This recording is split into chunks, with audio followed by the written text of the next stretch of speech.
Pour la première fois, For the first time in the Fifth Republic, a newly elected president has failed to establish a majority in the legislative election that follows. à l'élection législative qui suit. I call on our people to take this extraordinary opportunity to vote in numbers next Sunday. J'appelle notre peuple à déferler dimanche prochain.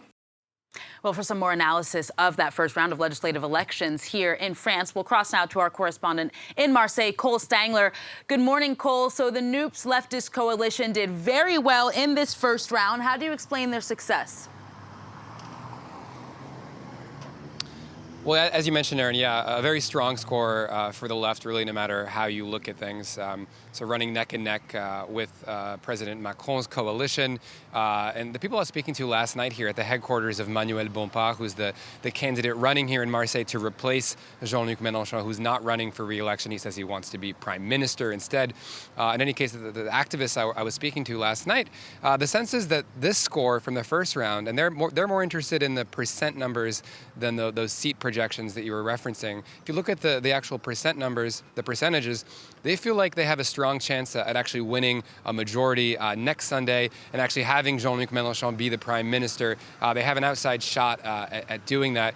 Even if they don't get that sort of ultimate goal, the secondary goal will be to deprive Emmanuel Macron of an absolute majority, which seems to be very much on the table, depriving Macron of having 289 deputies in the National Assembly. That's the secondary goal. And then I think even if you go a little bit further, sort of beyond the sort of national level talk, I mean, this left unity accord has delivered some strong results for each of the individual parties, which if you think about it, at the very beginning of this was sort of the goal from the first place. If you look at the scores from the Socialists, the Greens, the Communists, and La France Insoumise, they're all set to either conserve majorities or expand them, in some cases pretty significantly. So at a minimum level, left's been able to do that, and now we're having a serious conversation about whether or not they actually can win a majority next Sunday.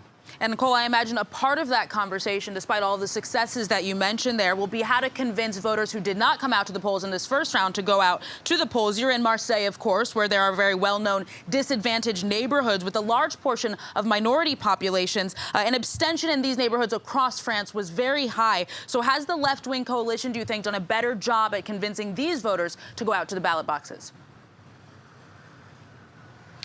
Yeah, I mean, it's a very good question. If you look at the overall turnout figures nationally, already we're talking about the lowest level turnout in the history of the Fifth Republic for a legislative election. So going back to 1958 nationally, turnout levels were even lower here in the city of Marseille, and they were particularly low in the sorts of neighborhoods that you're talking about. So if you look at, for instance, what are known as the Quartier Nord here in Marseille, the northern neighborhoods where you have a lot of public housing, higher than average rates of poverty and unemployment, very diverse population.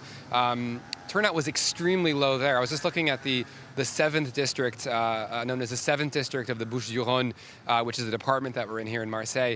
Turnout there in these northern neighborhoods, 28% in that district. So just 28% of people showed up and voted.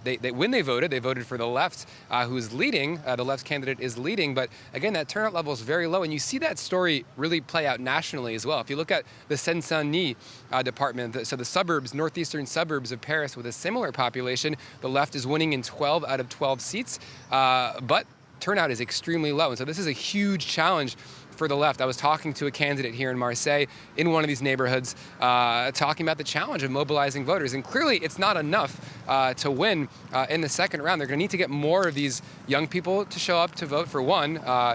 They also need to get lower income, working class people to vote. And this is really sort of going to be the key for the left here. A city like Marseille, like the one I'm in right now, has these sort of left voters in waiting, if you will.